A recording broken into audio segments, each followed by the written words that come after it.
और भवतारक श्री राधिका रानी। राधे राधे राधे राधे राधे राधे राधे राधे राधे राधे राधे वृंदावन का कण कण बोले श्री राधा राधा। वृंदावन का कण कण बोले श्री राधा राधा। ओ श्री राधा राधा श्री राधा राधा।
नमो भगवते वासुदेवाय।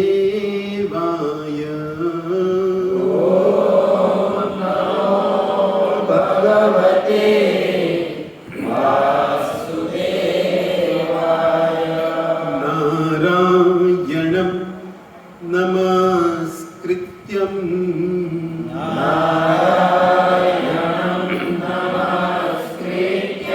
नरं चैव नरोत्तमं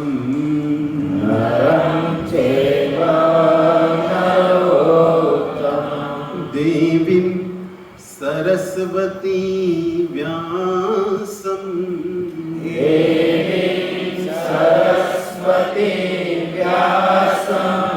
ततो जयमुदीरये।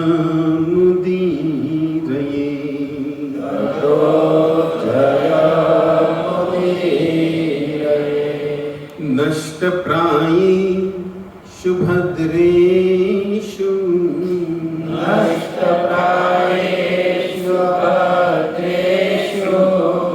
नित्यं भागवत सेवया।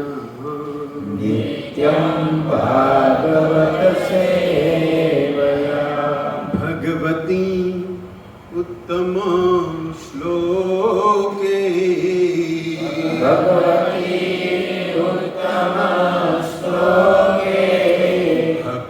भक्तिर्भवति नैष्ठिकीम्।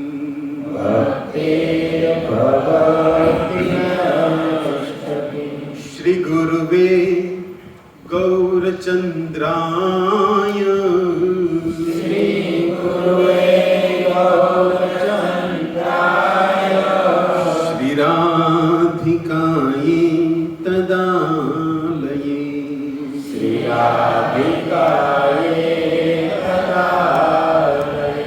कृष्णाय कृष्ण भक्ताय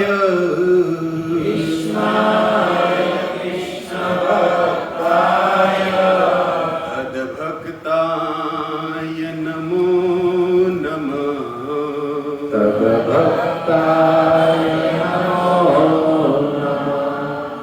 अज्ञानतिमिरान्धस्य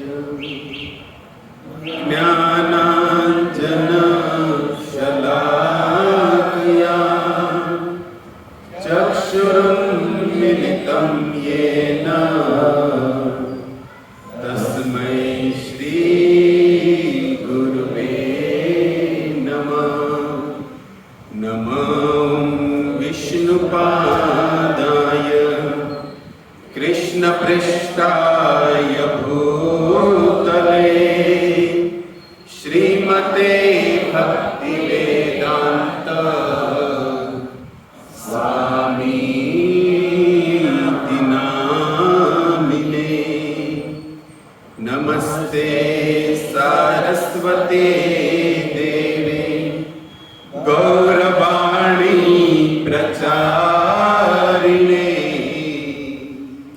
निर्विशेष शून्यवादी पाश्चात्य देशतारिणे। हे कृष्ण करुणा सिंधु दीनबंधो जगत्पते गोपेश गो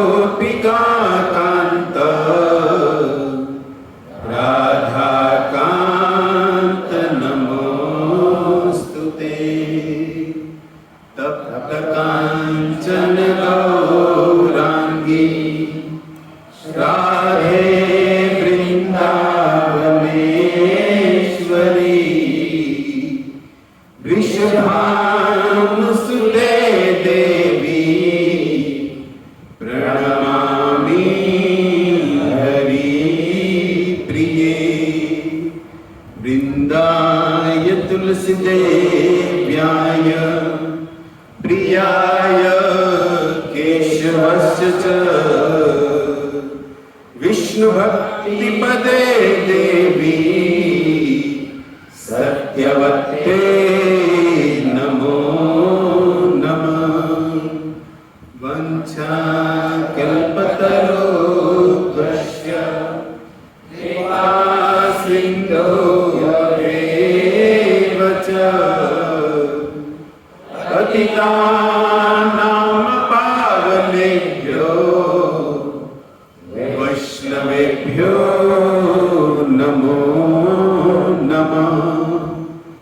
जय श्री कृष्ण चैतन्य प्रभु नित्यानंद श्री अद्वैत गदाधर श्रीवासादि गौर भक्तवृंद। हरे कृष्णा कृष्णा कृष्णा हरे हरे हरे राम राम राम हरे हरे। हे कृष्ण गोविंद हरे मुरारी। हे नाथ नारायण वासुदेव जिन्हे पिबत स्वामृतमेत देवो गोविंद दामोदर माधवेति गोविंद दामोदर माधवेति।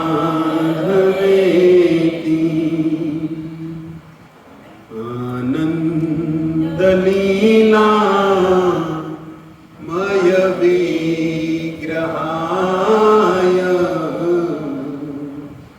हेमांग दिव्य सचि सुंदराय तस्मै महाप्रेम रस प्रदाय चैतन्य चंद्राय नमो नमस्ते। चैतन्य चंद्राय नमो नमस्ते। जय जय राधा रमण जय जय नवल किशोर जय गोपी चित चोर प्रभु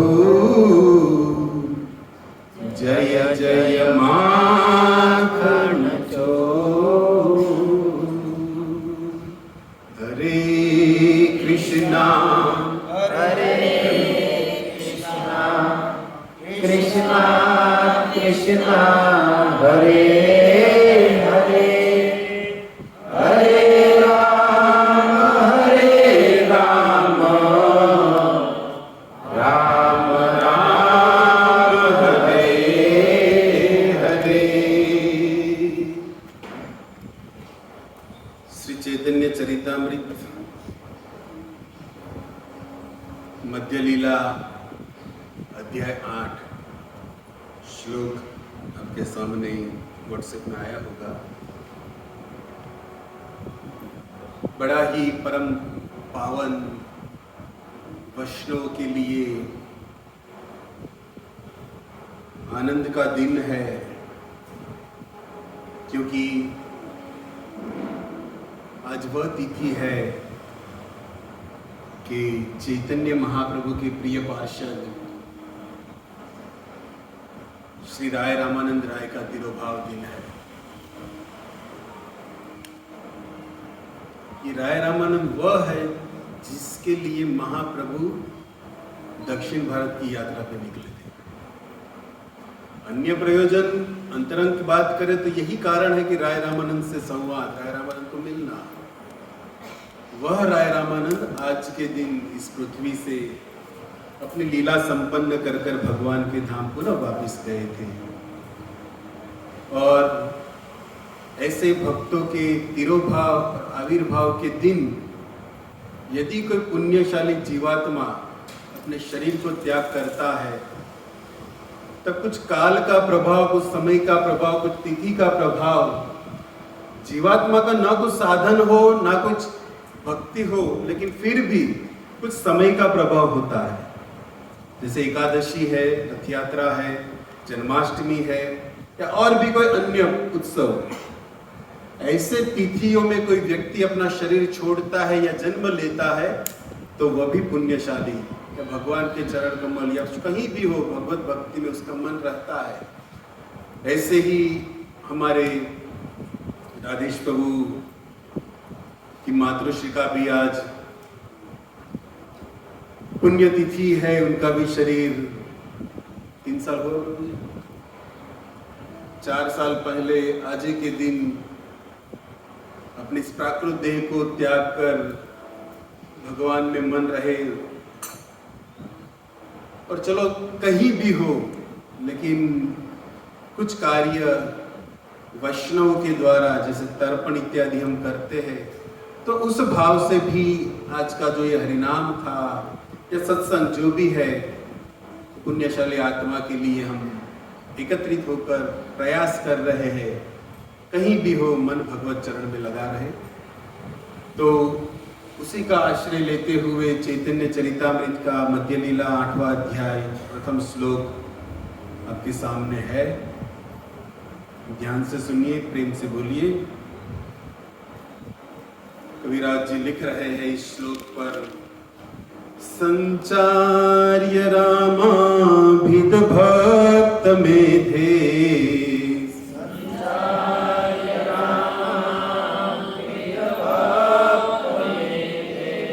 संचार्य रामाभिद भक्त मेधे,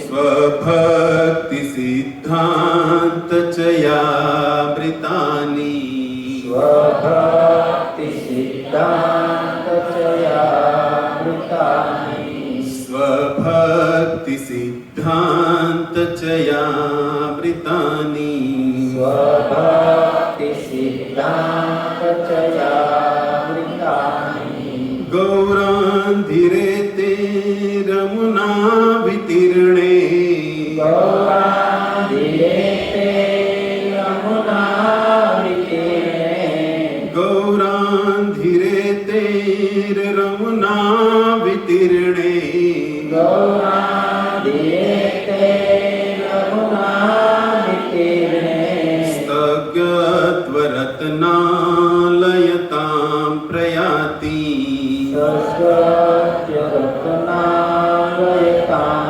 प्रयाति, स्तग्यत्वरत्नालयतां प्रयाति, स्तग्यत्वरत्नालयतां प्रयाति, संचार्य रामामिद भक्त मेधे, संचार्य रामाभिद भक्त मेधे, स्वभक्ति सिद्धांत चयामृतानि, स्वभक्ति सिद्धांत चयामृतानि, गौरान्धिरे ते रमुना वितीर्णे, गौरान्धिरे ते रमुना वितीर्णे, स्तग्यत्वरत्नालयतां प्रयाति, स्तग्यत्वरत्नालयतां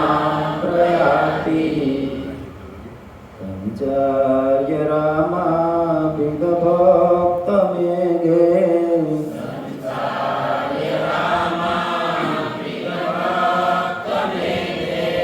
स्वभक्ति सिद्धांत चयामृतानि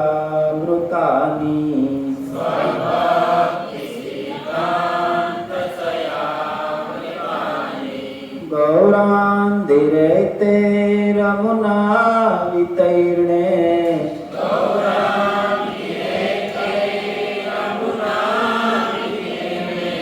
तस्यत्वरत्नालयतां प्रयाति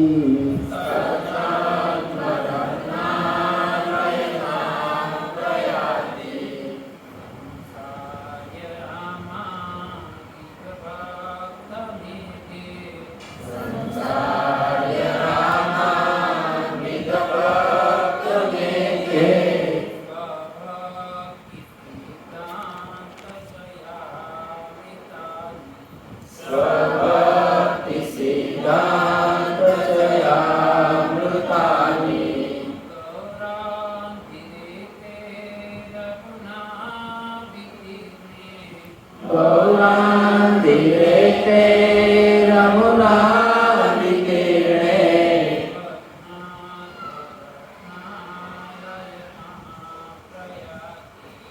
तस्माद्रत्नालयतां प्रयाति।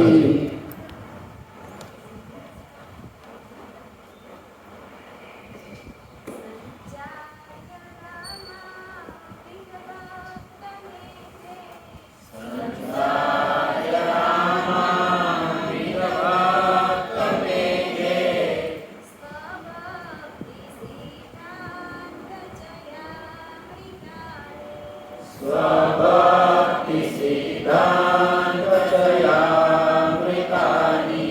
चयामृतानि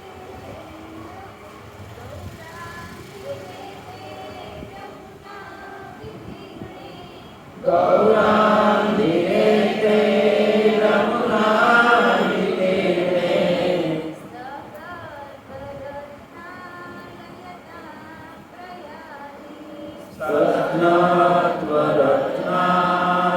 तस्माद्वरत्नालयतां प्रयाति।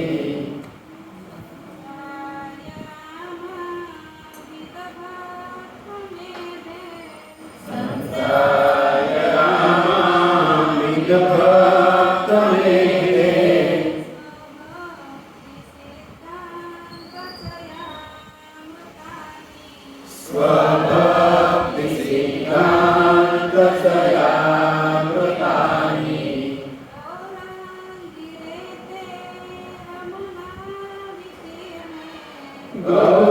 गौरान्दिरेते रमुना विकीर्णे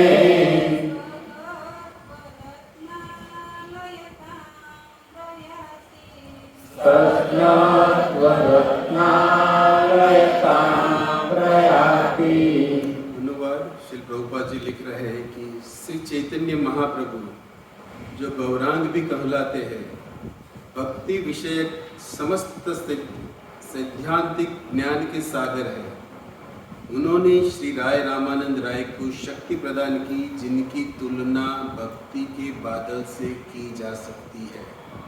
यह बादल भक्ति के समस्त सैद्धांतिक तात्पर्यों से परिपूर्ण है और महासागर द्वारा शक्ति प्रदान प्रदत्त था कि वह इस जल को समुद्र के ऊपर फैला दे। श्री चैतन्य महाप्रभु स्वयं शुद्ध भक्ति के ज्ञान के सागर है। कृष्ण कृपा मूर्ति श्री प्रभुपाद की जय। कविराज जी के श्लोक को श्री प्रभुपाद जी अपनी कलम चलाते हुए आपने ये तो सुना कि कुछ बादल की बात है और कुछ समुद्र की बात है। अब राय रामानंद को समझने के लिए ये सागर और ये बादल, सूर्य, उस पर पर्दा खोलेंगे। लेकिन अंतर्राष्ट्रीय कृष्ण भावनामृत संघ मिरा रोड स्थित श्री श्री राधा गिरधारी मंदिर की ओर से होने वाले इस प्रति मंगलवार ये सत्संग में आप सब धर्म प्रेमी महानुभावों का हृदय से हार्दिक स्वागत करते हुए सभी श्रोता चरणों में दास का विनम्र भाव से सादर वंदन। देखिए भक्तों, जीवन के अंदर वस्तु जो है वो हमें कहीं ना कहीं किसी भी समय कर्म के अनुसार प्राप्त होती रहती है, और जीवन के अंदर संबंध जो है वो कुछ बनते भी है, कुछ बिगड़ते भी है। लेकिन वस्तु या संबंध से मन को उठाकर हम सबका एक ही कर्तव्य है, एक ही बात है जो हृदय के अंदर एक निश्चित रूप से लिख लेने योग्य है कि हमारा मन जो है न वस्तु में रमे, न संसार के संबंध में रमे। भक्ति के माध्यम से, भक्ति की डोर से ये मन की जो गति है, ये मन की जो वेग है, इस मन को हमें चाहिए कि वो भगवान के चरण कमल के साथ हम बांध कर रखें। इससे क्या होगा? मन यदि भक्ति की डोरी से, भक्ति रूपी रस्सी से इस मन को यदि भगवान श्री कृष्ण के चरण कमल से बांध कर रखा जाएगा तो संसार की वस्तु न मिलने पर भी आसक्ति नहीं है और मिल जाने पर भी आसक्ति नहीं है। संबंध किसी से बनता है तो खुशी नहीं है, संबंध किसी से बिगड़ता है तो दुख भी नहीं है। जो भी है मन की बात है, तो इस मन को ही भगवान ने गीता के अंदर एक ही डिमांड की कि अर्जुन तेरा मन मुझे दे दे। तो भक्ति के आश्रय को ग्रहण कर कर, भक्ति की रस्सी से उस भगवान के चरण कमल को बांध कर, लेकिन हमें चाहिए कि उस भक्ति देवी को हृदय के अंदर विराजित कर कर हम हमारी प्रत्येक इंद्रियों से, शरीर की 5 ज्ञानेंद्रिया, 5 कर्मेंद्रिया, इन सभी इंद्रियों से जीवात्मा को चाहिए कि वो भगवान श्री कृष्ण की सेवा करे। और भगवान श्री कृष्ण की सेवा करना ही भक्ति है। और भक्ति देवी तभी प्रसन्न होती है जब जीवात्मा जो है उस भगवान की सेवा में लगता है। और एक बार हमारी सेवा से यदि भक्ति देवी जो प्रसन्न हो गई, भक्ति भी एक स्त्री है। आप सुने हो भागवत महात्म्य में सच्चिदानंद रूपाय भक्ति देवी ज्ञान वैराग्य पुत्र वाली बात, तो भक्ति भी एक स्त्री है। और ये भक्ति देवी तब प्रसन्न होती है जब जीवात्मा वास्तव में भगवान की सेवा में लगा रहता है। और एक बार ये भक्ति देवी यदि प्रसन्न हो गई तो जो विभु मंदिर में खड़े हैं गिरधारी, वो अपने आप प्रसन्न हो जाएंगे। भक्ति को प्रसन्न कर लेने पर गिरधारी प्रसन्न हो जाएंगे, और उस गिरधारी को प्रसन्न करने पर लाडली सरकार बाजू में विराजित, वो तो अपने आप नाचने लगेगी। क्योंकि वहां से तो भक्ति चालू होती है। सीता क्या है? भक्ति का तो स्वरूप है। रुक्मणी, राधा इत्यादि भक्ति वहां से तो है। भगवान के पास सब कुछ है, लेकिन भगवान के पास भक्ति नहीं है। अतत गौरांग महाप्रभु बनकर आए, वह भी भक्ति को धारण करने के लिए भक्त का अवतार लिए। सब कुछ होते हुए भी एक बात से हमारे गिरधारी कंगाल है, और वो है भक्ति। तो भक्ति किसका धन है? राधा सरकार का।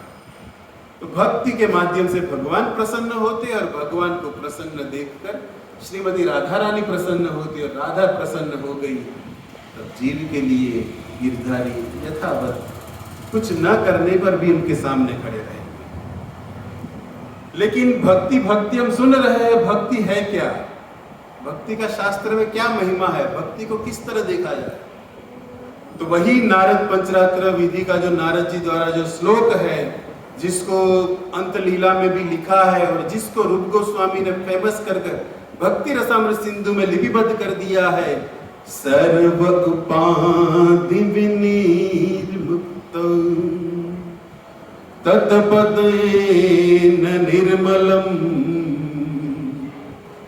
ऋषिकेण ऋषिकेश सेवनम भक्ति उच्चतम। इसी बात को कह रहे हैं रूप गोस्वामी नारद जी के श्लोक को आधार लेकर के हम हमारे इंद्रियों से, और उसी बात को नवम स्कंद में सवे मन कृष्ण पदार विंदयो, अमरीश के श्लोक को भी याद कीजिए। इन किन प्रकार सभी इंद्रियों से भगवान की सेवा करना, यही भक्ति है। अब देखो, हम सब हमारे घर में ठाकुर जी तो रखते होंगे, या ठाकुर जी ना हो तो छवि के रूप में हम फोटो इत्यादि तो भगवान का रखते ही होंगे। इतने तो गए गुजरे है नहीं। या भगवान की विग्रह के रूप में, मूर्ति के रूप में स्थापना कर कर पूजा करते हैं, या भगवान की छवि रूप में। क्योंकि भगवान की जो ये अर्च विग्रह है, कलयुग के अंदर 8 प्रकार के रूप से पूजे जाते हैं। उसमें एक छवि का भी है, चित्र। तो चित्र के रूप में भी हम भगवान की छवि रखकर पूजा इत्यादि करते हैं, और एक है साक्षात विग्रह मूर्ति के रूप में भी।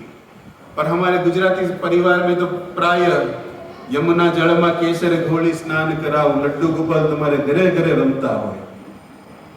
रमे के नहीं केवा रमाड़ो हमें खबर पड़શે आगे। तो बात यह है कि भगवान हमारे घर में है, लेकिन अब देखो, क्या उस भगवान को मंदिर में बिठा देना हो गई पूजा? आरती घुमा दिया हो गई पूजा? भोग लगा दिया हो गई पूजा? प्राय हम यही करते हैं। सुबह शाम दीवा बत्ती ना टाणे तुम्हारी झालर बगाड़ी नहीं, अगरबत्ती ने घुमा दिया। लेकिन भक्तों, ये जो दीप इत्यादि घूमते हैं ना, अगरबत्ती घुमाते, उसमें भी भाव है कि प्रभु बहुत घुमाई संसार में, अब घुमाना बंद करो। भाव को कहीं भी प्रकार से आप पकड़ सकते हो, लेकिन इतनी ऊंचे भाव में नहीं जाना है। विग्रह हमारे घर पर है, लेकिन वो विग्रह हमारे पास होते हुए भी क्या उससे हम संबंध बना सके? भगवान भी चाहते हैं मंदिर में तो मैं बैठा हूं, तुम बिठाओ तभी मैं मंदिर में बैठा हूं, ऐसा नहीं है। तुम भोग लगाओ तभी, ऐसा नहीं है। कर्मा भाई रोज सुबह खिचड़ी खिलाते, तुम खिलाओ या ना खिलाओ। गिरधारी में रोज भोग लगता है। ईश्वर कण इत्य मात्र सभी जगह पर है। ये तो हमारा सौभाग्य बढ़ाने के लिए हमसे सेवा ले रहे हैं, वरना उसकी सेवा में तो रमा लक्ष्मी इत्यादि सब लगे पड़े हैं। लेकिन जीव को ये भगवान अर्च विग्रह के रूप में प्रकट होकर एक सौभाग्य प्रदान करते हैं कि तुम आओ मेरी शरण में, पूजा इत्यादि सीखो, करो, प्रेम का संबंध बनाओ। लेकिन बात यह है कि मंदिर में बिठा देना ही हो गई। भगवान भी चाहते हैं कि ये घर में जो मैं बैठा हूं, उस घर का सदस्य मेरे सामने बैठा, मुझसे कुछ बात करे, मेरे साथ कुछ भागवत के श्लोक सुनाए, कुछ गीत इत्यादि। गीत એટલે તમારી ટીવી ચાલુ હોય ઈ તો સાંભળે જ છે આપણા ઠાકોર। ગણેને મંદિર બાજુમાં તમારે 55 જે કાંઈ ઇંચ લાગતા હોય બધા બાજુમાં જ હોય, એક બાજુ ટીવી બાજુમાં મંદિર। ભગવાન આખો દી શું સાંભળે તમારે? જેઠાલાલ હે देखो बिहार ऐसा बिचारा के कहता नहीं क्या इनको गेस्ट है कोई अपने छोकरा टीवी बन के टीवी बन ले। भगवान ने तो भी किया कोई गेस्ट आया तो टीवी बंद करा दी छोकरा के काम नहीं बात करनी। तो भगवान भी चाहते कि जिस घर में तुम मुझे लाए हो, बिठाए हो, तो मैं तो कुछ नहीं कहता हूं, लेकिन तुम कुछ भी विचार करो कि तुम मुझसे मेरे पास बैठो, मुझसे बात करो, मुझे महामंत्र सुनाओ। क्या ये हम करते हैं? मंदिर में जाके मंदिर गिरधारी के सामने कर ली, घर पर भी विग्रह है, वह भी गिरधारी से कम नहीं है। मंदिर में भगवान दिखते हैं, घर में स्टैचू नहीं है, वह भी साक्षात रूप है। मंदिर में जाए કેટલા પ્રેમથી પૂજા બધા કે ભગવાન ભક્તનો સાક્ષાત અવતાર આ જ લાગે છે। ઘરે પાસે ઈ જ ભગવાન સામે હોય, अन्य अपनी वृत्ति फरी जाए। तो क्या हम दिखावे पे भक्ति कर रहे हैं या निज भक्ति अब कुछ और है? भक्त तो जो होता है शुद्ध अपनी भक्ति दिखाते नहीं है, वो बाहर तो ऐसा आडंबर करते कि कुछ लेना देना नहीं ठाकुर जी के, लेकिन मन के अंदर नित्य स्मरण ठाकुर जी का चलता रहता है। ये शुद्ध भक्त की पहचान है। लेकिन आज भक्ति का दिखावा करते कर बाहर तुम्हारी मस्त तुम्हारे मोटा मोटा करताल ने मंदिर रमझट बोलाती होय અને ઘરમાં તમારે દીવાબત્તી ટાઈમે ખબર ही नहीं હોય टाणा सुखाई जाए। हमारी ऐसी स्थिति भक्ति चल रही है। तब मंदिर में बैठे हो भगवान कैसे प्रसन्न होंगे? तो बात यह करते भगवान भी घर के सदस्य को मानना चाहिए, और ये हम तब ही मान पाएंगे जब उस भगवान के साथ जैसे घर के बच्चे, बूढ़े, माता पिता इत्यादि से हमारा संबंध है, और उस संबंध के नाते हम उससे प्रेम करते, उससे बात करते हैं, उसी तरह जीवात्मा के भी परमात्मा के साथ कुछ संबंध है। और उसी संबंध के कारण हम यहां पर एक दूसरे के संबंध से बंधे हैं। यदि परमात्मा के साथ जीवात्मा का संबंध ही न होगा तब तो शरीर ही नहीं था। अलग अलग योनि में प्रेत इत्यादि में घूम रहे हैं, तब तो क्या सब बात होगी। लेकिन भगवत कृपा से कुछ कर्म के कारण कुछ परिवार में लोग मिले हैं जिसको हम बड़े प्रेम से संबंध निभा रहे हैं, लेकिन ये इसके मूल स्रोत श्री कृष्ण परमात्मा ईश्वर वही है, और उसके साथ संबंध वहां पर कुछ कमी है। जब तक जीवात्मा परमात्मा के साथ संबंध स्थापित नहीं करता तब तक आगे जो बात की भक्ति की वो हो ही नहीं सकती। ड्यूटी होगी, आरती घुमा लोगे, माला जप कर लोगे, ड्यूटी होगी, भक्ति की बात हो रही वो शून्यता है। क्योंकि संबंध के बिना प्रेम तो निर्माण हो ही नहीं सकता। जितना प्रेम हम अपने परिवार अपने बच्चे से करते हो, बाजू वाले के बच्चे के साथ उतना ही प्रेम है। मन का बैरोमीटर जानकर देख लो, कुछ कमी हो जाएगी। अपने परिवार से जो लगाव है वो दूसरे से कम ही होगा। क्यों? क्योंकि संबंध दूर है, संबंध का कोई मतलब नहीं है। तो जब तक संबंध नहीं है तब तक परिवार से भी प्रेम नहीं है। तो जब तक जीवात्मा का भगवान के साथ संबंध स्थापित नहीं होगा तब तक भक्ति के अंदर प्रेम की तो बात ही कहां पर होगी।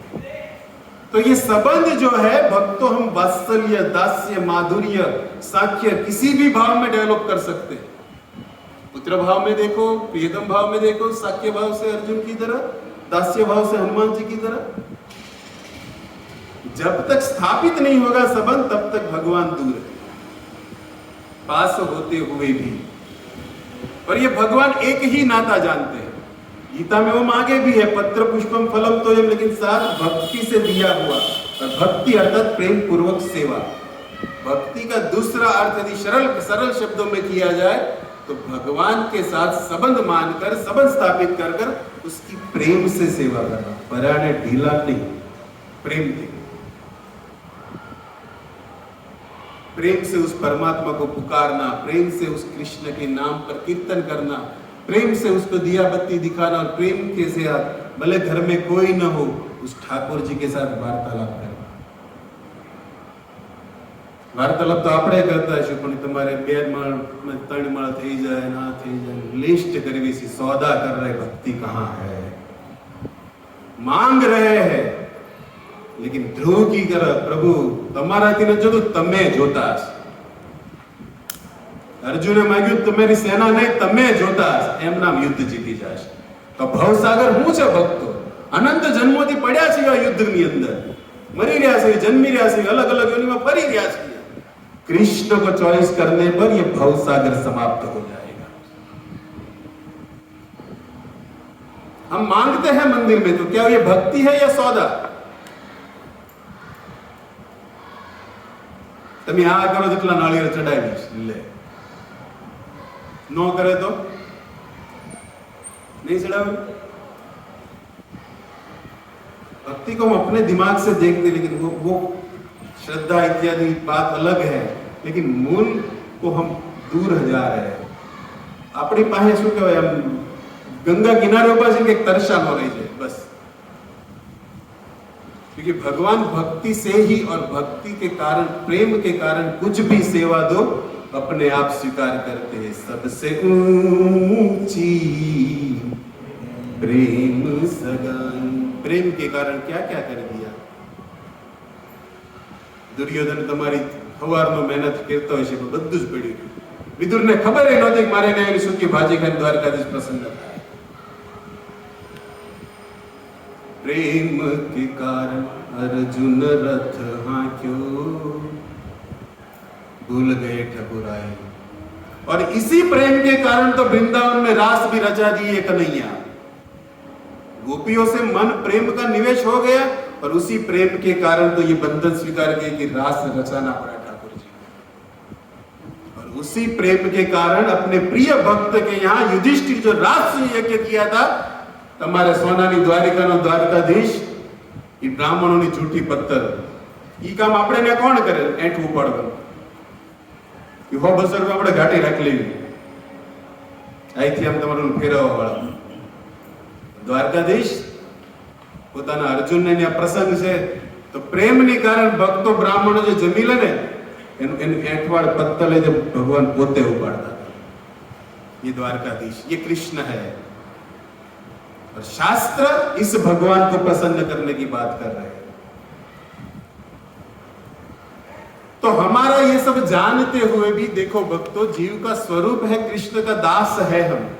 मानो या न मानो, अनादि काल से हमारा स्वरूप धर्म यही है कि हम उस सच्चिदानंद विग्रह परमात्मा श्री कृष्णचंद्र के हम नित्य दास हैं. लेकिन हम हमारी अज्ञानता मूर्खतावश इस संसार के अंदर जन्म मृत्यु के चक्कर में ऐसे पड़े हैं कि कभी अपने आप को हम स्वर्ग में भी देखते हैं. ये सपने की बात नहीं है, जाकर आए होंगे. उसी तरह कर्म अनुसार कभी हम भूतल पर भी आते हैं, उसी तरह कर्म अनुसार कभी इस धरती पर राजा भी बनते हैं, कर्म अनुसार कभी प्रजा भी बनते हैं, कर्म अनुसार कभी ब्राह्मण, विप्र, कभी शूद्र, अलग अलग वर्णाश्रम धर्म अनुसार. और इसी कर्म अनुसार कभी हम सुखी भी होते हैं, कभी दुखी भी होती है. और उसी कर्म अनुसार भक्तों ये जीवात्मा जो है कभी जलचर योनि में, कभी नभ में पक्षी के रूप में, कभी चार पैर पशु के रूप में भी घूम रहा है. एक ही जीवात्मा है, लेकिन जन्म मृत्यु के चक्कर में अपने स्वरूप धर्म को भूलने के कारण भ्रमित होकर माया के चक्कर में इस जन्म मृत्यु के सागर में इतना रम रहा है कि उस अपने वास्तविक सुख से कहीं 100 गुना दूर जाके बैठा. हर एक योनि में जीवात्मा चाहता क्या है? चाहे राजा हो, प्रजा हो, विप्र हो, सन्यासी हो, कोई भी हो, पशु हो, पक्षी हो, कीट हो, पतंग हो, या जलचर में हो, बाहर हो, कहीं भी क्यों न हो, हर एक जीवात्मा की यही डिमांड है कि मैं सुख कहां से प्राप्त करूं. गाड़ियों को कम बटली करती देखेंगे, दुख लेवा जाए. सुखाय कर्माणि करोति लोके, विदुर जी भागवत 3 स्कंद. विदुर जी भी आश्चर्य में कि जीव जगत पूरा सुख के लिए कार्य करता है, लेकिन सुख के पीछे, थोड़े से सुख के पीछे उसके भाग में इतना दुख क्यों है? लेकिन देखो भक्तों, बात यह है कि हम अलग अलग योनि में भ्रमण करते हुए यथार्थ सुख के लिए मेहनत तो कर रहे हैं, लेकिन ये सुख जो है, जैसे आगे बताया, सुख का एक ही स्थान है, सुख एक ही जगह से प्राप्त हो सकता है, और वो सुख का मूल स्थान है भगवान श्री कृष्ण की भक्ति. क्योंकि भक्ति से ही ये भगवान वश में है. भक्ति ही जीवात्मा को परमात्मा के निकट ले जा सकती है, और भक्ति ही भगवान का जीव को दर्शन भी करा सकती है. और जब भगवान निकट आ गए, भगवान का दर्शन हो गया और जीव भगवान के पास चला गया, तब व्यक्ति अपने आप सुखी हो जाएगा. क्योंकि उस कृष्ण का स्वभाव है सच्चिदानंद रूपाय विश्व उत्पत्ति हेतवे, जिसके अंदर केवल सुख आनंद घन विग्रह जो है, उनके सानिध्य में आने पर जीवा, जैसे हम जगत के अंदर कहीं भी घूमे, लेकिन तुम्हारी ओडकार घरे आया पछी जेम ते हाश पग्या. इना टूर में हो कि गम्मे टूर में गम्मे ने तुम फूल फेसिलिटी फरता हो, महाराजा एक्सप्रेस हाईवे ट्रेन में तुम जाता हो, पण ए आनंद नो छेल्ली ઊંઘનો તો તમારી ઘરના પડખું ફેરવો ત્યારે જ આવે. એટલે તો ધરતીનો છોડો ઘર કીધું છે. ગમે ત્યાં ફરી ગયો, પણ એ કયા ઘરની વાત છે? ગટો, આપણે જોગેશ્વર ગટો. તમે તમારું ઓલું બીપ પાડ જે કહે તો ન્યા પોકો, હું અહીંની વાત કરું છું. ई घर अंत से धरती नो छेड़ो, बाकी गम्मे ना फरी लो. सुख के लिए घूमता हुआ जीवात्मा मृत्यु तक सुख ही ढूंढता रहेगा. लेकिन वह सुख मिल सकता है, और उस सुख की विधि है भगवान के चरण कमल को प्राप्त कर जीवन में भक्ति को धारण करें. क्योंकि भगवान भी गीता में खुलेआम अर्जुन को बोले कि यदि अर्जुन मुझे कोई प्राप्त करना चाहता है, तो भगवान 18वां अध्याय 55 नंबर का श्लोक में कहते हैं कि भक्त्या माम अभिजानाति. अर्जुन, भक्ति के द्वारा ही जीव मुझे जान सकता है, और भक्ति के द्वारा ही जीवात्मा मुझे प्राप्त कर सकता है. बिना भक्ति जीवात्मा परमात्मा मिलते हैं, लेकिन पूर्ण आनंद की बात नहीं. और ये भक्ति हम सुन रहे हैं कि चलो भगवान भी मिल जाए, भक्ति से ही भगवान को जाना सकता है, लेकिन ये भक्ति कहां से मिलेगी? भक्ति से भगवान मिल गया, बात समझ गए, लेकिन ये भक्ति प्राप्त कहां से होगी? तब चरितामृत में कविराज जी ने लिखा है कि कृष्ण भक्ति मूलय साधु संग। कृष्ण भक्ति का मूल जो है, कृष्ण भक्ति जगत को देने वाला यदि कोई है तो वो साधु समाज है। साधुओं के संग से कृष्ण भक्ति जन्म लेती है, क्योंकि भगवान प्राप्त होने पर भी भक्ति नहीं मिलेगी। आगे सुना, क्योंकि ये भक्ति जो है भक्तों का धन है, उनके पास ही रहती है और उन्हीं के पास से ये खजाना खुलता है साधुओं के संग से। साधु संगे कृष्ण भक्ते श्रद्धा यदि हय, भक्ति फल प्रेम हय संसार आयशय। यदि हम साधुओं के संग में आने पर श्रद्धा से उस कृष्ण भक्ति को अपनाते हैं, श्रद्धा से प्रेम से उस कृष्ण भक्ति को जीवन में धारण करते हैं, तब संसार जो है वो क्षय हो जाएगा। ये कैसे क्षय होगा? तब संसार के प्रति जो आसक्ति है, जिस आसक्ति के कारण जीवात्मा इस संसार के अंदर अनेक जन्मों से घूम रहा है, वो उसका जन्म मृत्यु समाप्त हो जाएगा और उसके हृदय में अनेक जन्मों से जो कृष्ण प्रेम सोया हुआ है, सुसुप्त अवस्था में है, साधुओं के संग में आने पर ये कृष्ण प्रेम रूपी रस जो है वो जागृत हो जाएगा। और ये कृष्ण प्रेम नाम रूपी रस यदि जीवात्मा के हृदय में एक बार जागृत हो गया तो ये संसार की आसक्ति है, उससे मुक्त होकर भगवान श्री कृष्ण के चरणों की ओर उसका मन आसक्त हो जाएगा। इसीलिए कहते हैं कि इस जीवात्मा का सौभाग्य है कि कृष्ण भक्ति के संग के अंदर भगवान को प्राप्त करने के लिए बैठना, और ये विधि है सत्संग, जो हम बैठे हैं, जो हम सुन रहे हैं। हमारे ब्रज में गाते हैं कि जब संत मिलन हो जा, साधु संग की बात करते हैं तो कह रहे ब्रज के संत के संत मिलन जब होए तेरी वाणी हरि गुण गाए। संतों के सानिध्य में आने पर कुछ कुछ इंद्रिय में प्रभाव होगा। अब भक्तों के बीच बैठो, न जाते हुए भी उनके मुख से महामंत्र सुनते सुनते सुनते आपके मुख से भी निकलने जाएगा हरिदास ठाकुर, और याद करो चिंतामणि को। भक्त का प्रभाव होता है। जब संत मिलन हो जाए तेरी वाणी हरि गुण गाए, तू इतना समझ लेना अब हरि से मिलन होगा। नहीं क्रोध किसी पे आए, ये गाने में थोड़ा डर लगता है क्योंकि हम सब जानते क्रोध नहीं करना, लेकिन ये संतों की बात है, सिद्धांत बता रहे, इससे हम बचे नहीं है। लेकिन कहते हैं कि वाणी जब हरिगुण गाती है, संतों का जब सानिध्य मिलता है, तब इतना समझ लो कि जीवन से क्रोध जाता नहीं। क्रोध किसी पे आए, सब में हरि नजर आए। विद्या विनय संपन्न गीता का सार है।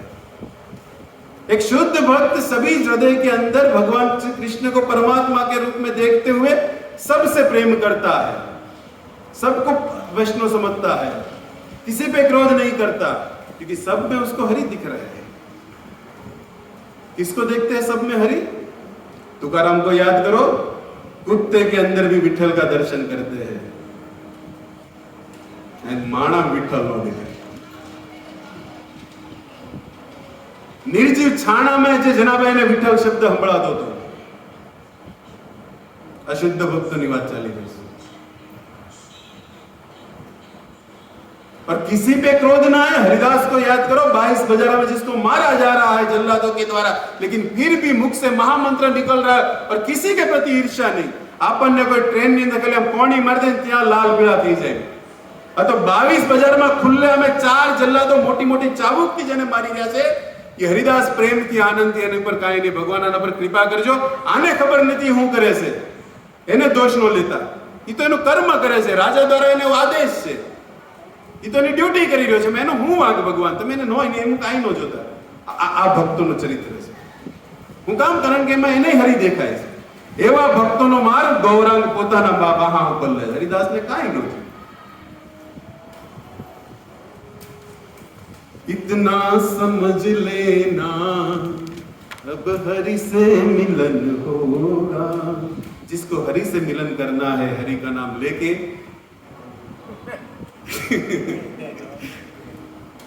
जिसको हरि को पाना है, उसको चाहिए कि ऐसे स्वभाव में स्थित हो, क्योंकि बिना स्वभाव हम वैष्णवता को प्राप्त नहीं कर पाएंगे, क्योंकि वैष्णवना गुण हमारा नरसिंह के अलग लिखा है। वैष्णव जन तो जे बीजाने पीड़ आपे એને કીધા બીજાની પીડને સમજે, ભાવુકતાની અંદર ભગવાનને સમજતા શીખે।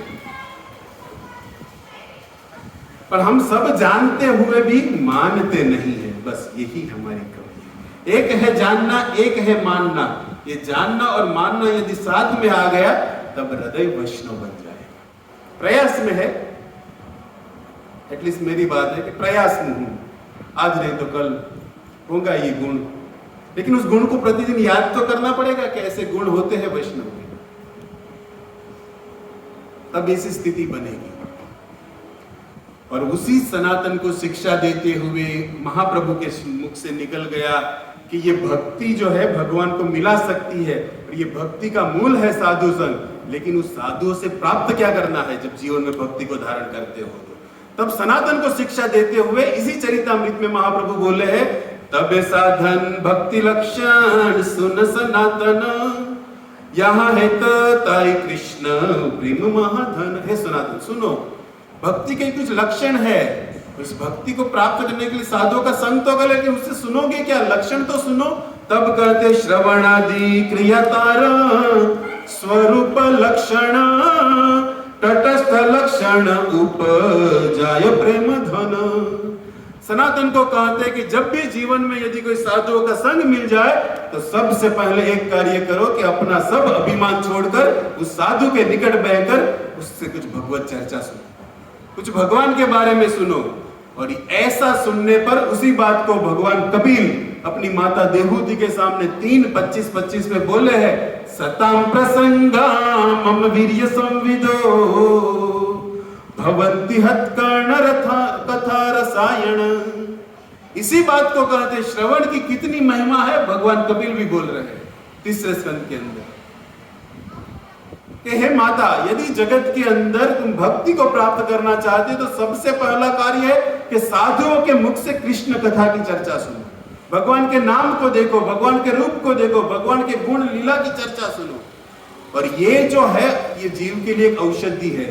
कान के अंदर ये रसायन, ये जड़ी बूटी है कि ऐसी लीला कथा यदि कान के अंदर प्रवेश करेगी तब जीवात्मा का जो ये बहुबंधन है, जीवात्मा की जो ये मोह की ग्रंथि है, ये सभी ग्रंथों से जीवात्मा बाहर निकलकर भगवत चरण अनुरागी हो जाएगा। उपाय એટલે આપણને બંધ કરવાનું છે ઈ ના ઈ આ ખુલ્લા ડાયરો બેઠો ઘરના છો બધા કહી દો। મને એમ કીધું કે શરૂઆતમાં 15 મિનિટ કીર્તન નાખજો, મારે 15 મિનિટ ખેંચજો, તમારે હું સમજવાની ઉપાય થાય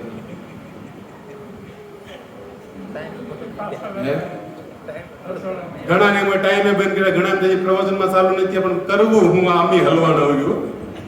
અમુક એમ કે પેલા 15 મિનિટ તમે આનંદ કરાવો કીર્તન થી, વાહે 15 મિનિટ કહેજો, અમુક કે પશ્ચાત ક્યારે કરવું હું। પણ તમે અમતે મને ક્યારે ક્યારે કઈ આમ અમતે ભાળો છો ભલે 10-15 મિનિટ ખેની ભાઈ વાંધો નથી ને, હે આ બધા ઘરના છે, પરમિશન તો તમે આપો આગળ હાલે।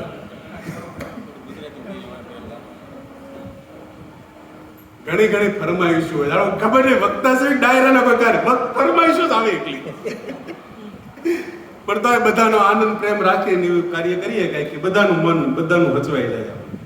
तो इस तरह कपिल देव जी कहते कि सताम प्रसंगा मम वीर्य संविदो, मेरी कथा सुनने पर ही हे जीवात्मा भव बंधन से मुक्त हो जाओगे। और आज का जो ये श्लोक आपके सामने है, हवे श्लोक बाजू अपने जई रहे हो, ये जो श्लोक है और ये जो संवाद है चैतन्य महाप्रभु और राय रामानंदनी आज वार्ता है, आज संवाद है, ये चैतन्य चरितामृतना ग्रंथनु एक कौस्तुभ मणि है।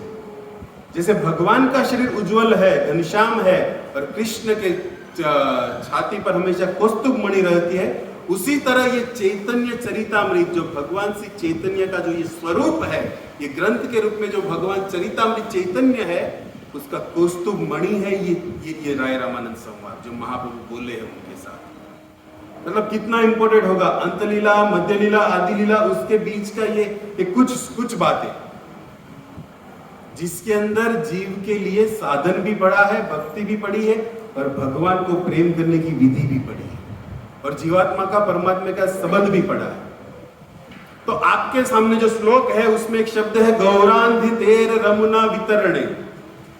अब कुछ बातें जैसे मैं आपको कहा था कि बादल, ये सब बातें जो हमारे प्रभुपाद लिखे हैं, तो अब सुनो इस श्लोक के मर्म को कि जैसे सूर्य की गर्मी के कारण सूर्य की किरणें तप्त होती है और समुद्र के अंदर से उस जल को बाष्पीभवन कर लेती है, ये विज्ञान। और जब सूर्य की प्रखर गर्मी के कारण उस किरणों से उस जल का जब बाष्पीभवन होता है तब जल जो है अपना क्षारत्व छोड़ देता है। समुद्र नु पानी खारो से ये समुद्र बाष्पीभवन प्रक्रिया में अपना सारत्व छोड़कर मीठा जल बनकर बादल का स्वरूप धारण करता है। और बादल का स्वरूप जब ये जल जो है समुद्र का ही है, लेकिन सारत्व छोड़कर जब बादल बन जाता है और बादल बनकर यही जल पुनः समुद्र में जब गिरता है, वही का जल वही वापस जा रहा है। गया तो ऊपर खारा, आवे से मीठू। ईश्वर તું પણ છે વિજ્ઞાની, કઈ રીતે તને ઓળખું? બંધ શ્રીફળમાં ક્યાં પાણી ચડાવ્યું? ન્યા ચડાવ્યું પણ માણામાં ચડાવ્યું, ન્યા વાંધો માણાને કહો આપણે ગરીબીની પરમાત્માની જ રાખવી। तो वह समुद्र का जल मीठा बनकर बादल के द्वारा पुनः जब समुद्र में गिरता है और तब ये जल यदि स्वाति नक्षत्र के स्पर्श में आकर ये जल यदि उस समुद्र के किसी सीपी में यदि गिर जाता है तब उस सीपी के अंदर ये जल मोती का आकार ले लेता है। समय की कुछ बात है, नक्षत्र के कुछ प्रभाव है वही, क्योंकि समुद्र के अंदर कई सारे सीपी है। सीप એટલે આપણે ઓલો સમજો ને शीपला तुम्हारा, उसके स्पर्श में आते ही यदि नक्षत्र स्वाति चल रहा है तो मोती बन जाएगा। और ऐसे मोती, ऐसे रत्न समुद्र के अंदर भरे पड़े हुए हैं। એટલે તો સમુદ્ર મંથનમાં બધું પ્રગટ કરવું પડ્યું, લક્ષ્મીજીને ન્યાથી કાઢવા પડ્યું। समुद्र को रत्नाकर कहा गया है, सभी रत्न समुद्र के अंदर है। इसी बात को आपके श्लोक में आपने सुना, लेकिन यहां पर शब्द है गौरांधितेर रमुना। तो ये गौरांग भक्ति का ऐसा समुद्र है। चैतन्य महाप्रभु सिद्धांत रूपी भक्ति के समुद्र है और ऐसे सिद्धांत रूपी भव सागर को पार कराने वाले जो गौरांग समुद्र भक्ति के है, उसके पास राय रामानंद राय जैसे ऐसे रत्न पड़े हुए हैं। जिस रत्न की यहां पर बात होने जा रही है, तो चैतन्य महाप्रभु राय रामानंद को जब संवाद होना था, उससे पहले जब महाप्रभु राय रामानंद को मिलने के लिए जब दक्षिण भारत की यात्रा किए और दक्षिण भारत की यात्रा के समय जब महाप्रभु गोदावरी के तट पर पहुंचे हैं, तब स्थिति क्या थी?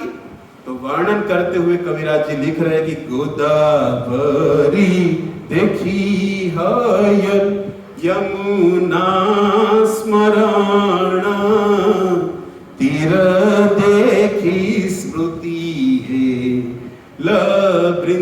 वृंदावन।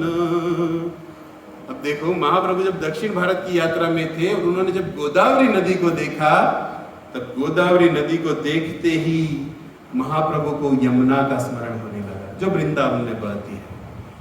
और उस यमुना को देखकर यमुना का अंदर मन के अंदर इतना आवेश हो गया कि यमुना के चारों ओर जो वन है, मधुवन, तालवन, कुमुदवन, बहुलावन, खादिरवन, वृंदावन, कामवन, ये 7 वन जो है यमुना के पश्चिम तट पर है और उसके बीच में यमुना महारानी बहती है। और उसी यमुना के पूर्व तट पर भांडिरवन, बेलवन, महावन, लोहवन, भद्रवन, महावन, ये 5 वन यमुना के पूर्व तट पर है। बीच में यमुना महारानी बहती है, जिस यमुना को पार कर कर गोकुल से भगवान मथुरा से गोकुल गए। गोकुल जो है महावन है और ये जो है मथुरा वृंदावन डिस्ट्रिक्ट में है। तो इस तरह यमुना महारानी का चिंतन करते हुए गोदावरी के तट पर वृंदावन का भी स्मरण महाप्रभु को हो रहा है। शैवने कतक्षण करि नृत्य गान। अब देखो ये वही कृष्ण है जो द्वापर में उस यमुना के किनारे उसी वनों के अंदर यमुना तीर वनचारी, यमुना के किनारे सब लीला किए थे। ये वही श्याम सुंदर है। कदाचित कालिंदी यमुना तटे, जगन्नाथ अष्टकम प्रथम श्लोक में भी यही बात है। तो ये गौरांग उस यमुना का स्मरण करते हुए उस गोदावरी के तट पर वन के अंदर हूं ऐसा भाव करते हुए गोदावरी पार हैया तार के लस्तान, गोदावरी के कुछ भाग को पार कर कर वहां पर स्नान कर कर एक ही कार्य किए, घाट छड़ी कते दूर, प्रभु कीर्तन कृष्ण नाम की नाच में झूम रहे। क्योंकि महाप्रभु का एक ही स्वभाव था, और ऐसे भी कृष्ण स्मरण होने पर, ब्रज का स्मरण होने पर और उत्तम नृत्य होता था। और ऐसे महाप्रभु नाच रहे थे उसी समय। इन काले दोलय चढ़ी आए रामानंद, स्नान करी बारे आयला बाजन बजान। देखो क्या क्या क्या ख्याति थी रामानंद की। है निम्न कुल के, शूद्र जाति के है, लेकिन उनकी ज्ञान प्रखरता इतनी थी कि गवर्नमेंट के उसको प्रधान अधिकारी में नियुक्त किए गए थे। और वह जब स्नान करने आ रहे थे तब आपने क्या हाथी में अंबाड़ी सवारी आता है, उसी वेश में हाथी पर सवार होकर और आगे गान बजान करते हुए तुम्हारी अपने राख्या हुए ढोल वगाड़वाળા આગળ હાલે અને साथ में ब्राह्मण शूद्र है, हाथी ની सवारी છે, આગળ ઢોલ વાગે છે અને હારે વેદ પાઠ બ્રાહ્મણો હાલી રહ્યા છે। ये राय रामानंद। और स्नान करने के बाद जब राय रामानंद ने स्नान कर लिया और स्नान करने के बाद अपने साथ जो ब्राह्मण थे उस ब्राह्मण को कहा कि आप वेद मंत्र करो, मैं अपने पूर्वजों को यहाँ से गोदावरी की जल को देकर तर्पण करना चाहता हूँ। बहुत सौभाग्य की बात है यदि किसी तीर्थ स्थान पर जाने को मिले, गंगा गोदावरी यमुना किनारे, यदि नासिक कभी भी कहीं तीर्थ स्थान पर जाओ, अपने पूर्वजों को वहां पर तर्पण जरूर करना चाहिए। ये सिद्धांत यहाँ पर प्रकट कर रहे हैं। जिस पूर्वजों के कारण हम यहाँ पर सुख का आनंद ले रहे, उसको કાંઈ નો અડલ નરી ઈનુય પાણી લઈને તમે મહામંત્ર બોલીને શ્રદ્ધાંજલિ આપી શકો છો પૂર્વજોને। એવું નથી બ્રાહ્મણને ગોતવા જવા હોય, સાથે અલગ વસ્તુ છે, પણ ન હોય તો સभी मंत्रों का सार महामंत्र में है। कृष्ण नाम को देते हुए पूर्वजों को हम तर्पण दे सकते हैं। तो इस तरह वहां पर ये क्रिया कर रहे, और महाप्रभु देख रहे उस रामानंद को। प्रभुतार देखी जाने हे राम, महाप्रभु ने देखा कि ये नक्की राय रामानंद है, जिसको मिलने में चाह तो वही राय रामानंद है। और राय रामानंद को देखकर महाप्रभु का इतना मन उड़ंड हो गया कि अभी उसको जाके मिलो, अभी जाके मिलो। लेकिन बाध्य थे, क्योंकि उनके साथ कुछ अलग उनकी राय रामानंद की ख्याति थी। हाथी पर सवार है, आगे ढोल और खुद है सन्यासी के वेश में।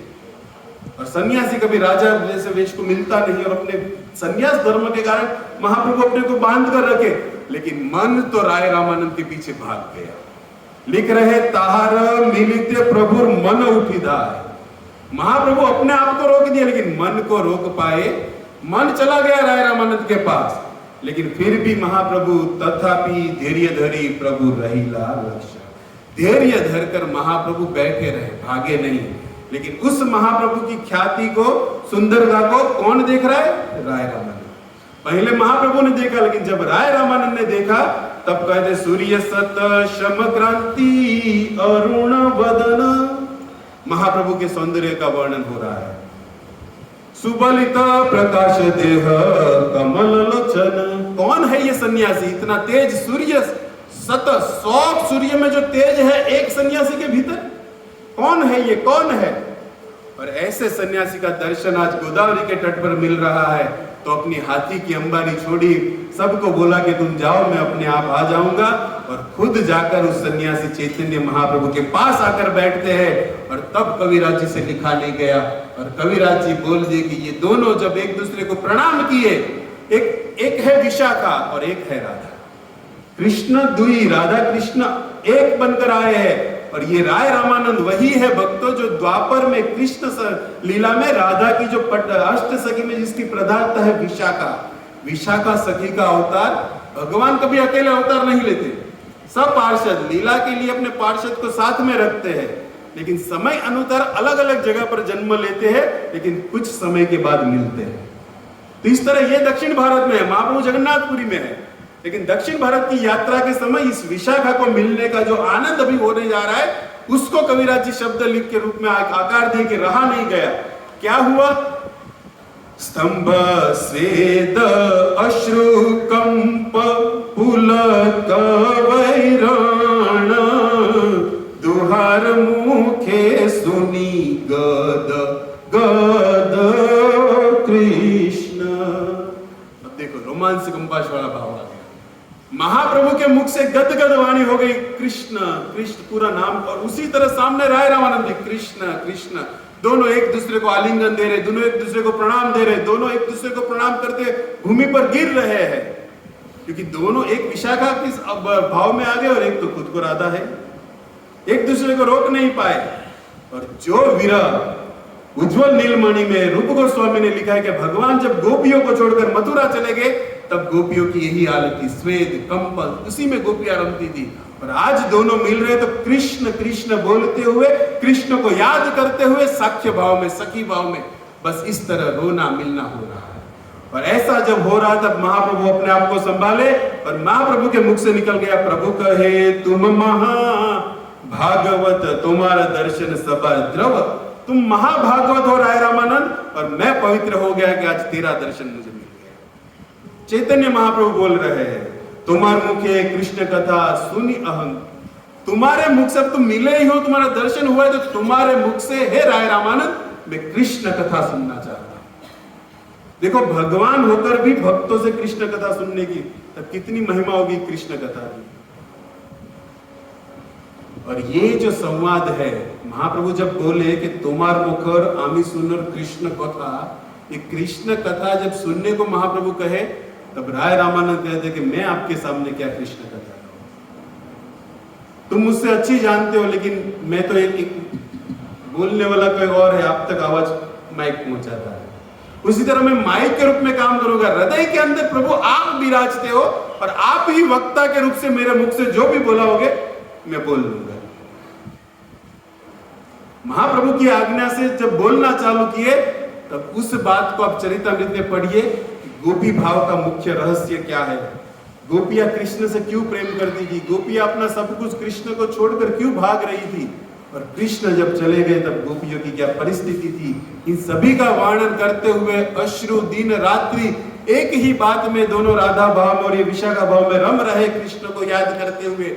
लेकिन उसी समय इस बात को रोकते हुए चैतन्य महाप्रभु ने कुछ साधकों के लिए जो हमारी भक्ति में उन्नति बढ़ा सकता है, ऐसे साधकों के लिए कुछ प्रश्न महाप्रभु ने कर दिए राय रामानंद को। और रात्रि के समय उस गुह्य रहस्य को, राधा प्रेम को छुपाते हुए महाप्रभु बोले कि देखो राय, अभी कुछ प्रश्न मैं करने जा रहा हूं जगत के कल्याण के लिए, जगत में आने वाले जीव किस तरह मेरे को प्राप्त कर गए, और मैंने जिसके लिए अवतार लिया है जगत को अपनी भक्ति सिखाने के लिए, उस भक्ति को सिद्धांत का धारण करने के लिए जीवात्मा की योग्य क्या क्या होनी चाहिए, उसकी अभी चर्चा करते हुए मेरा तुमसे पहला प्रश्न है। इस तरह 13 प्रश्न पूछे हैं। अब समय अनुसार एक दो प्रश्न हम आस्वादन कर लेते हैं। तुमने देखा 13 की दफा नहीं पढ़ दी। प्रभु कहे कौन विद्या, विद्या मध्य सार। पहला प्रश्न महाप्रभु पूछ रहे कि हे रामानंद, इस जगत के अंदर सबसे श्रेष्ठ विद्या कौन सी? तब राय रामानंद उत्तर कहते हैं कि राय कहे कृष्ण भक्ति बिना विद्या ना आए। इस जगत के अंदर भक्त 2 प्रकार की विद्या, एक है भौतिक, एक है आध्यात्मिक। भौतिक विद्या की यदि बात की, भौतिक विद्या से हम देखो जन्म मृत्यु के चक्कर को समाप्त नहीं कर पाओगे। डॉक्टर बन जाओ, इंजीनियर बन जाओ, वैज्ञानिक, किसी भी स्थान को भौतिक विद्या से प्राप्त किया जाए, लेकिन भव सागर को समाप्त नहीं किया जा सकता। और ये आज की भौतिक विद्या जीवात्मा को सेल्फिश बना रही है, लोगों के प्रति प्रेम की भावना नहीं है, मैं अपना करूं बस वही हो गया। पाश्चात्य संस्कृति की जहां पर बात है 18 वर्ष तक फैमिली अलग, आज की विद्या ये है भौतिक विद्या की जहां बात है। और ये भौतिक विद्या जीवात्मा को इंद्र तृप्ति की ओर बढ़ावा देती है, जबकि इससे विपरीत जीवात्मा को जो असली विद्या है, जो जीवात्मा का मूल है, वो है आध्यात्मिक विद्या। आध्यात्मिक विद्या से क्या होगा? सबसे पहले तो जीवात्मा परोपकारी बनेगा। आज इस जगत के अंदर हम इतना प्रेम आनंद से भक्ति भाव को सीख रहे हैं, यदि कोई साधु सेल्फिश होकर बैठ गया होगा किसी गुफा में, तो बोलता कोई ज्ञान किसी को? साधु अपना घर छोड़ा है, मतलब जीवात्मा कल्याण के लिए, यह आध्यात्मिक विद्या है। और दूसरे शब्दों में सबसे महत्व की बात कि हमारा जो ये जन्म मृत्यु का चक्कर है, यह आध्यात्मिक विद्या के द्वारा ही रोका जाएगा, न अत प्रयास।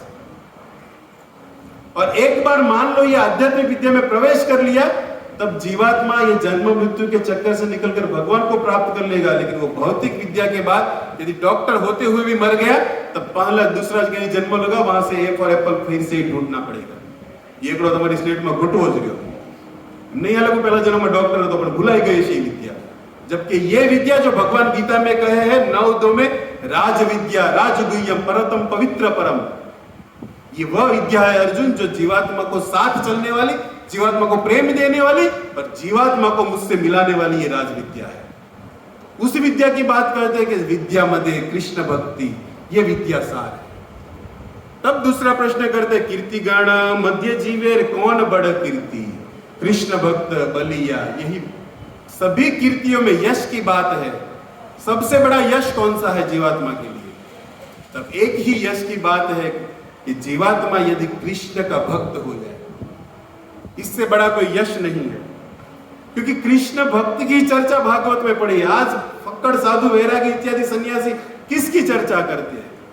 जो भगवान को प्राप्त किए भक्त की। किसी ने क्रिकेटर की चर्चा की, वो भी यश है।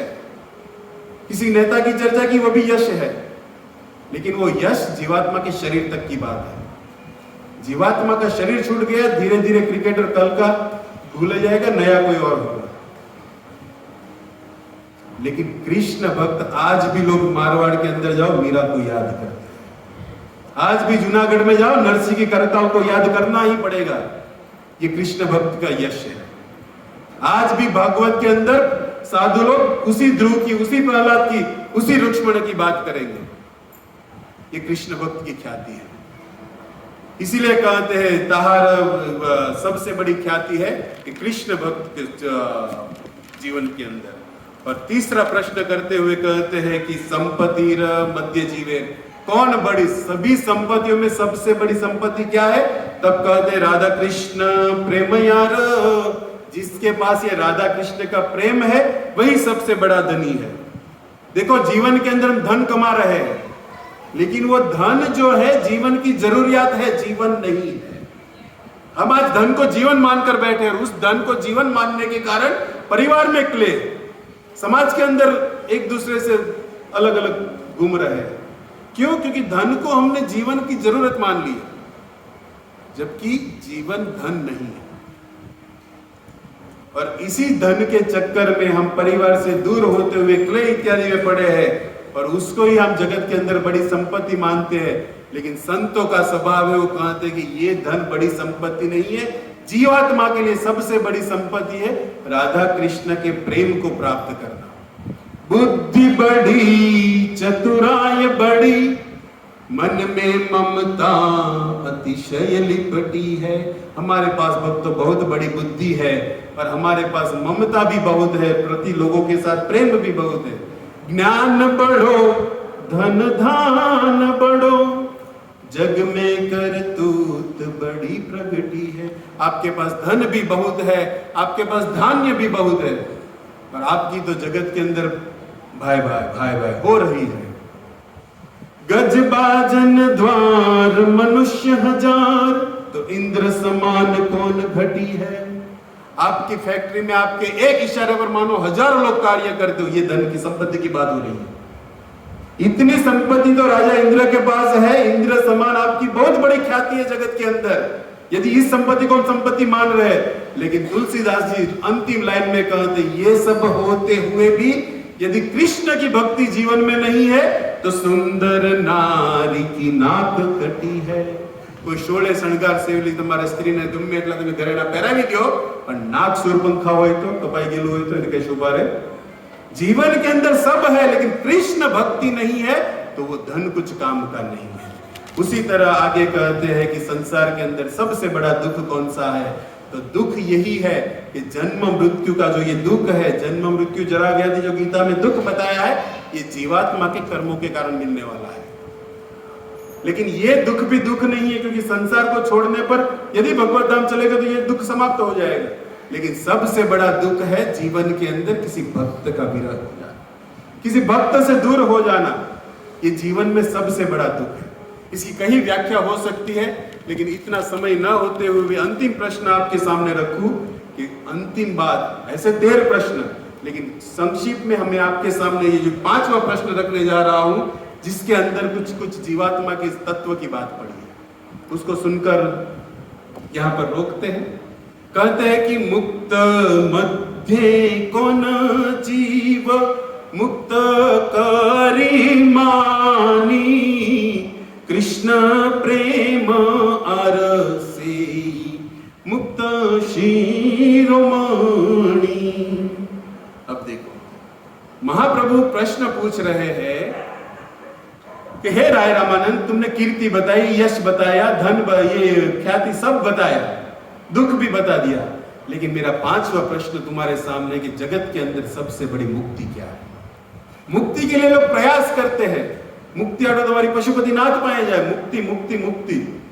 मुक्ति कहां से मिलेगी जीवात्मा को, और वास्तव में मुक्ति है क्या? तो ये मुक्ति जो है भक्तों 5 प्रकार की है। सुने हो इस बात को, 5 प्रकार की मुक्ति? 5 प्रकार की मुक्ति है। सायुज्य, सालोक्य, जिसको आप भक्ति रसामृत सिंधु का भी अभ्यास किए हो तो कविराज ये रूप गोस्वामी के शब्दों को समझ पाओगे। सायुज्य, सालोक्य, सामीप्य, साष्टी और सारूप्य, ये 5 प्रकार की मुक्ति है, जिसके लिए न भक्ति योग तो जानने वाला जीवात्मा प्रयास करता है। अब ये भक्ति ये मुक्ति दिलाती क्या है जीवात्मा को? तो कहते सायुज्य जो भक्ति है वो भगवान में लीन होने की बात है, जो कंस ने पाई थी। परमात्मा को भगवान ने मारा, प्राप्त हो गया, उन्हीं के अंदर चला गया। सालोक्य जो है भगवान के लोक में वास कराती है ये मुक्ति। और तीसरी मुक्ति जो सामीप्य है वो भगवान के निकट वास कराती है। और चौथी जो मुक्ति है साष्टी, वो भगवान जैसा ऐश्वर्य जीवात्मा को देती है। और 5वें नंबर की जो सारूप्य मुक्ति है वो भगवान के रूप को जीवात्मा को प्रदान करती है। अब देखो, कौन नहीं पाएगा इस मुक्ति को? भगवान के लोक में वास, भगवान जैसा ऐश्वर्य, भगवान में लीन, सब इस मुक्ति के पीछे दीवाने हो गए, सबको ये चाहिए। लेकिन इसको भी निग्लेक्ट कर दिया हमारे राय रामानंद। उदाहरण देते हुए समझाया कि देखो, इससे क्या भगवान प्रसन्न होंगे? जीवात्मा यदि भगवान में लीन हो गए, भगवान प्रसन्न होंगे? तब उदाहरण देते हैं, यदि किसी माता पिता से किसी बच्चे का जन्म होता है और बच्चा जन्म होते हुए कहते हैं कि हे माता, मैं तुम में फिर से लीन होना चाहता हूं, क्या वो माता प्रसन्न होगी? क्या वो पिता प्रसन्न होंगे? जबकि वो बच्चा ये कहेगा ठीक है माता, तुम्हारे कारण मुझे ये जन्म मिला है और मैं जीवन भर तुम्हारी सेवा करूंगी, तब वो माता पिता प्रसन्न होगा। उसी तरह भगवान का जीव अंश है, लेकिन जीव भगवान में लीन हो जाए, भगवान परमात्मा प्रसन्न नहीं है। परमात्मा प्रसन्न है कि उसका जीवात्मा उसकी सेवा करे। उदाहरण दे रहे महाप्रभु के सामने। उसी तरह निकटवास करना, भगवान, ये सब भगवान प्रसन्न नहीं होते। भगवान प्रसन्न होते हो जीवात्मा मुक्ति को छोड़कर उसकी सेवा में लगा रहे। और इसीलिए कहते सबसे बड़ी मुक्ति है कृष्ण प्रेम। और देखो, ब्रज की गोपियां ने इसको पाया है। मुक्ति कहे, सब लोग मुक्ति मांगते हैं, मुझे मुक्ति दो, और मुक्ति को भी कुछ चाहिए। वो मुक्ति एक दिन स्वरूप बनाकर भगवान के समीप जाकर कहते कि भगवान, आपने मुझे ठेका दिया है कि जिसका जैसा कर्म हो उसके हिसाब से उसको मुक्ति प्रदान करना, लेकिन मेरी मुक्ति का कारण तो बताओ। मारे हम बधाना पाप धोया रखवाना, गंगा क्या रखतो एम के ने मारो कांઈક તો હશે ને। ત્યારે ભાગવતે કીધું ને, વિદુર જેવા તીર્થાંકર કોઈ એવા શુદ્ધ ભક્ત તારામાં આવી સ્નાન કરશે ત્યારે તું ગંગા કાંઈક શાંત પાવન થઈ જાય। उसी तरह यहाँ पर मुक्ति करे कि प्रभु मेरी मुक्ति का कारण बताओ, तब भगवान उसको हाथ पकड़कर ब्रजभूमि में लाकर खड़े कर दिए। मुक्ति कहे गोपाल से मेरी मुक्ति बताओ, ब्रज रज उड़े मस्तक लगे, मुक्ति तू मुक्त हो जा। मुक्ति यदि तुम्हें मुक्त होना है तो ब्रज में जाओ। ब्रज के अंदर शुद्ध भक्तों के चरणों से जो रज उड़ती है, उस रज को यदि तुम्हारे सर पर लग गया तब मुक्ति तो अपने आप मुक्त हो जाएगी। ब्रज की गोपियां ने मुक्ति नहीं मांगी जीवन के अंदर। ब्रज की गोपियां ने मुक्ति इसको ही माना कि नित्य अखंड अस्मरण भगवान का कभी छूटे ही नहीं, नित्य स्मरण बना रहे कृष्ण का, यही हमारे लिए मुक्ति है। उसके लिए फिर घर छोड़ना पड़े, परिवार छोड़ना पड़े, कुछ भी छोड़ना क्यों ना पड़े, कृष्ण सुखी होने चाहिए, ये मुक्ति चाहिए जीवन के अंदर। आठों आम युद्धो हमें श्याम सो ही काम है, योग कहाँ राखे यहाँ रोम रोम श्याम है, ये मुक्ति है। और ब्रज की गोपियों ने मांगा है। उसी तरह आगे कहते कि इस जीवन के अंदर सबसे बड़ा गान कौन सा है? तब कहते कि गाने वाले तो जीवन के अंदर कहीं है, और उस गाने को गाते गाते जीवात्मा एक दिन उबन आ जाएगी, सुनना भी पसंद नहीं करेगा। लेकिन राधा कृष्ण प्रेम के लिए नाम गुण राम, राधा कृष्ण नाम से युक्त यदि कोई गान है, उस राधा कृष्ण के प्रेम को प्राप्त कराने वाला यदि कोई गान है, गानों में सबसे बड़ा अच्छा कोई यदि गान है, उस राधा कृष्ण नाम से लिखा हुआ जो ये महामंत्र है, जो हजारों सालों से, हजारों युगों से हजारों भक्त ने जपा है, लेकिन फिर भी आज उस राम और कृष्ण के नाम पर किसी को उबन नहीं होती, लोग खड़े होकर नाचते हैं। ये महामंत्र है। इसीलिए राय रामानंद कहते प्रभु जगत के अंदर गाने के लिए यदि कोई अच्छा विषय है, सबसे बड़ा कोई गाना है, तो एक ही है कि राधा कृष्ण नाम जिसमें है, और वह है हरे कृष्णा कृष्ण कृष्ण हरे हरे, हरे राम राम राम हरे हरे। इस महामंत्र के साथ इस राय रामानंद संवाद को हम रोक रहे हैं, लेकिन आपका कर्तव्य है कि आज राय रामानंद राय की तिरोभाव दिन है, चरितामृत आपके पास है, उस चरितामृत का दर्शन करते हुए 8वें अध्याय से आगे के जो 3-4 प्रश्न उत्तर बाकी है उसको सुनकर जीवन में तीव्रता से भक्ति योग में आगे बढ़े। धन्यवाद अनिल भाई, स्वागत तमारू। आओ ભગવત પ્રસાદ, કિંતુ આપણે બેનું મિલન ક્યારેક ક્યારેક થાય ની રીતે પ્રભુના દરબારમાં થયું છે, આવો અવસર મૂકવો કેમ? કૃષ્ણ હરે હરે, હરે રામ રામ રામ હરે હરે કૃષ્ણ કૃષ્ણ કૃષ્ણ હરે હરે, હરે રામ રામ રામ। ખૂબ ખૂબ ધન્યવાદ નિવેદન રૂપે આપણને ભગવાનની ભક્તિ વિશે, મહિમા વિશે સમજાવ્યું। ભક્તિ કેવી રીતે મળશે? પ્રભુજીએ કીધું કે સાધુ સંગ, તો રામાયણમાં પણ કીધું છે કે દ્રવહિતે ન દયાલ રાઘવ સાધુ સંગતિ પાઈ હૈ। જો જ્યારે ભગવાનના શુદ્ધ ભક્તોની સંગતિ મળી જાય તો આપણને ભક્તિ મળી જશે। અને પ્રભુપાદ મહારાજે પણ અવારનવાર આપણને એની કૃપાથી ભજન સંભળાવ્યું છે, શુદ્ધ ભગત ચરણ રેણુ ભજન અનુકૂલ। શુદ્ધ ભક્તોના સંગમાં રહીને એને આદેશ પ્રમાણે આપણે જીવન વિતાવીશું તો આપણને ભક્તિ મળી જશે। ખૂબ ખૂબ ધન્યવાદ। અને આજે આપણે રાધેશ પ્રભુના માતાજીના જે તિથિ છે તેમના પણ આપણે જ્યાં પણ હોય તે ભગવાનની ભક્તિમાં રહે એવી આશીષ આપણે બધાએ આપતા એમને મહામંત્ર હૃદયથી મહામંત્ર બોલશું આપણે। હરે કૃષ્ણ કૃષ્ણ કૃષ્ણ હરે હરે, હરે રામ રામ રામ હરે। અને બાપા સીતારામ જે આપણને આ જગ્યા આપે છે પ્રવચન માટે, તો એમનો પણ આપણે મહામંત્રીથી અભિવાદન કરશું। હરે કૃષ્ણ કૃષ્ણ કૃષ્ણ હરે હરે, હરે રામ રામ રામ હરે। ઓ પ્રભુજી પ્રસાદ, મહાપ્રસાદે ગોવિંદ